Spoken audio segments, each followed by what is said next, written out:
Wow. Hey, yo, what a night for the NBA. Who would have thought? This is crazy. Who would have thought these would be the four remaining players left in the postseason? Besides Tatum's ass. Tatum better be here. That easy ass path to the finals and all these conference finals appearances. And I'm a Celtics fan, by the way, so I'm not surprised that he's here at all. I'm talking about more so Anthony Edwards and Tyrese Halliburton. To be their age, I think they're both 22. I know Ant's 22.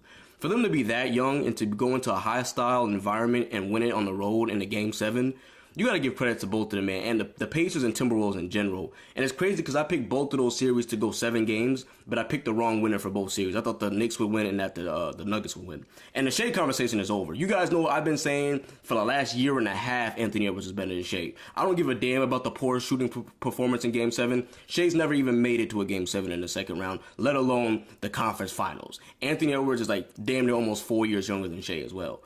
But like I said, I'm going to make that a separate video, probably. Why Anthony Edwards is better than Shea. But anywho, we're here to watch Game 7 of the NBA Finals. That's what it felt like. All the pressure, everything that was at stake for Jokic. Jokic's legacy, people trying to put him as a top 10 player already. People comparing him to Steph's legacy. It was a fun game, man. I did not expect this outcome at all. I'm going to show you the box score real quick. I usually show it at the end, but let's just get it over with now. Jaden McDaniels was 23. That was a quiet 23, but it was important and effective. Carl was the best offensive player with 23 and 12. Gobert did his thing and had a crazy post fade. Ant was cold, but he did everything else playmaking and defensive-wise. Jokic and Murray were the only people doing anything for the Nuggets. They only got 5 points, and everybody else on the bench had the same amount of points as me and you. That's crazy. And look at this. I got to show some love to Rudy Gobert. Look at this contested post fade over the MVP. Come on, man. I got to show some love because they be doing dirty. They be disrespecting Carl and Rudy Gobert so bad. I've come on here and defended Carl so many times. Just like, people don't even be attacking him for his on-court play sometimes. Sometimes it's just be like irrelevant stuff that people are just being petty over, like his voice and all this nonsense.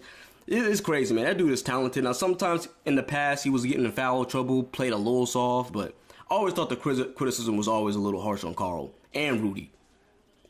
But yeah, this game was crazy, man. Carl, oh, come here, mismatch, post him up. Fader mag, need him. But yeah, this game was crazy. I'm still like shook about it, man. You guys know how I feel about Ant-Man, calling him Baby Jordan for years. I thought he would lose in the first round in the Game 7 to the Suns.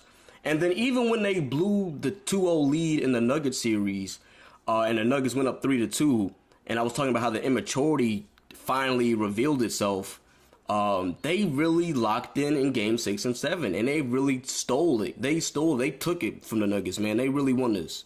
So credit to the Timberwolves, man. This is just crazy. And I'm going to do a recap of all my playoff predictions right after this video. So that'll probably be my second video. But yeah, let me know. Did you guys expect this? Let me know who you thought originally, before the series even started, who you had. Because I'm not going to lie. I can't even lie if I wanted to. I mean, the evidence is on the channel. But I had the Nuggets in 7.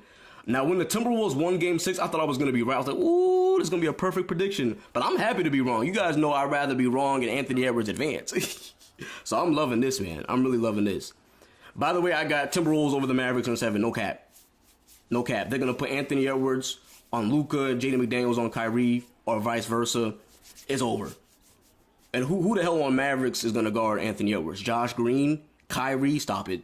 Stop it. But yeah, I'm hyped now. I might just choose Mavs in 7 just to jinx them so the Timberwolves win. Because it's been working. I mean, I picked the Nuggets in 7 and the Suns in 7, and the Timberwolves won both series. But yeah, man, I'm lit, bro. I'm hyped. Anthony Edwards, man. Imagine if he really makes it to the final. Jamal Murray, he was on fire before Anthony Edwards like switched on him in the second half. I think Anthony Edwards held him to like 27% from the field when he was switched on to him. But Jamal Murray in the first half was going crazy. I believe he had like 24 points. He was doing everything, making threes, fadeaways, runners, floaters. And they were saying before the game even started, Jamal was practicing his runners and his floaters like an hour or two before the game even started. So he was prepared for this moment, man. And that block by Jaden McDaniels in the first 2 or 3 possessions, I know we already passed it, but that block was crazy. I didn't even see that live because I was at work. I didn't even see that until like earlier this morning on Instagram. Jaden, another corner shot 3. Let's get it. Denver went up 20. I'm not going to lie. When they went up 20, I thought it was over. I thought that Timberwolves would make it close again, like bring the deficit to with like with under like 12, but I never thought that the Timberwolves would actually take control of the game and actually pull it out. I thought it would be a close game and that the Nuggets would just win and Jokic would make every right play down the stretch like he normally does. But Jokic was cold, guys. I don't know if you didn't see this game live. Jokic in the third quarter, he got very cold from three. He missed like 4 threes in a row, like brick, back rim, back rim. I'm like, is this Nikola Jokic or is this 2021 Russell Westbrook? Like, what's going on here? But yeah, so many things, so many twists and turns in this series. It was one of the most unpredictable series of all time, in my opinion. It was really about, I hate to do this, but it was really about the refs. And when I mean the refs, I don't mean necessarily about like just petty foul calls. Well, I guess I do. It's just like the more physical the refs allow the game to be, it really favored the Timberwolves. Once I saw the refs were allowing Nickeil Alexander-Walker to press up and like bump Jamal Murray and start doing all that stuff that they did in game 2 and and in the first game, I was like, oh yeah, they got a good chance to fight and actually make this interesting. So that's just crazy how the refs kind of still have that power to make series like competitive. Because like every time that they had like the Tony brothers or like a different ref that was like really quick to call a foul, the Timberwolves got blown out. But then the games that the refs let them play more through the contact, and Anthony Edwards with that shot, I was thinking about the different shot. I thought that was the buzzer beater where he made, that was at the end of the third quarter. That was halftime. Okay. So yeah, Anthony Edwards had this crazy like shot to bring them within one. It was like a contested fading buzzer beater 3. It was filthy, bro. All right, let's see. Carl's a very underrated passer too. Very underrated passer. He's one of the best passing bigs, especially in terms of just awareness. And his timing is very good as well. 15-point game.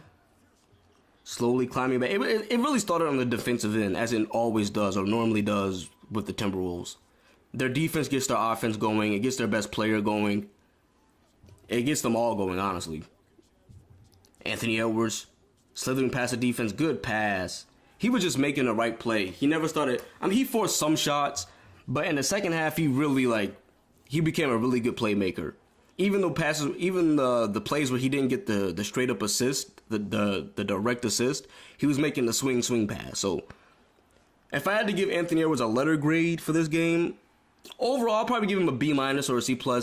I'll give him a A for defense and then like a C- for offense or D for offense. So I guess a C+ or a B-, one of those. But the hustle was there, the defense was there, the leadership was there, everything but the shot was there. Speaking of defense, give me those cookies. Hand in a cookie jar all the way, slamming it with 2 hands for safety. And then they brought it to within 2. Jokic taking his time. That's one of his few buckets on Jokic. Carl was the best defender on Jokic all series. Because I think he just has a lower body mass, man. A lower center of gravity, rather. It's just harder for Jokic to push around Carl Anthony Towns in comparison to Rudy Gobert, because he can bully Rudy Gobert, which is surprising because I thought Rudy would be able to hold his own as the DPOY and with his length, but he doesn't have the weight or the size to bang with Jokic, man. Jokic be moving that man like it's nothing.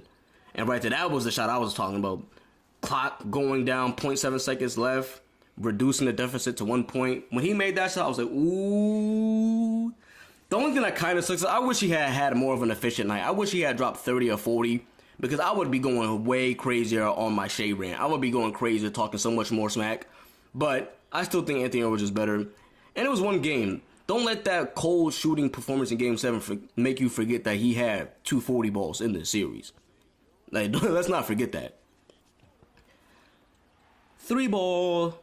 Michael Porter Jr., what was that like? That must have been his only highlight of the series, boy. What the hell? Where the hell was he, man? That dude, bro. That dude was somewhere. He was still in L.A.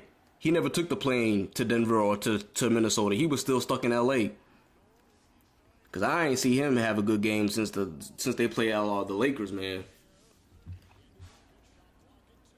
Post fade Rudy, need him. Once that went, I was like, oh yeah, it's one of those nights. I was like, oh yeah, they got this. Unless they just literally start choking and turning the ball over every possession, it's over. But yeah, Jokic got cold, man. Jokic was very cold from 3. Jokic's 3-point shot was kind of inconsistent this series. Sometimes it was like pretty average, decent, and then other times it was just not good. So I would say their bench was inconsistent. Their three-point shot was inconsistent. They were just inconsistent in this playoffs, and I think that was the deciding factor. And that was like the biggest weakness of the team, of the Denver Nuggets team. It was their bench, and that they weren't a consistent offense. At 1 minute, one game they would look like the best offense in the league, a well-oiled machine. Aaron Gordon in the dunker spot, getting lobs. Jokic putting up 30 and 20. Jamal Murray making post fades, and then sometimes it looked like they could barely score 100 points. And it's crazy because I think I heard something. I have to fact check this, but if I'm not mistaken, I think they said that didn't the Timberwolves hold the Nuggets to under 100 in every game?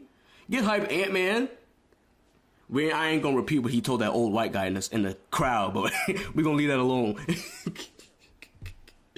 Yo, this game was wild, man. I was so hype. I don't mind being wrong when it's about the Timberwolves. No cap. My second favorite player. Low-key my second favorite team. And I never even had a second favorite team before, man. It was just the Celtics. And then whatever team Rondo was on when he left. But now, yeah. Yeah, I mess with the Timberwolves heavy. I mean, I've been watching them all season, like literally almost all their games, but still. And then this was it. Conley missed it. Cat crashing the glass. 12 rebounds for Cat. He was the player of the game. If I had to rank 3 players of the game for the Timberwolves, it would be Cat, Jaden McDaniels, and then Anthony Edwards, with Rudy Gobert as a close fourth. So yeah, man, that was a great game. Shout out to Jokic. He had a good run. He'll probably win another ring before he retires. But I'm out. Peace. Not this year. Hey.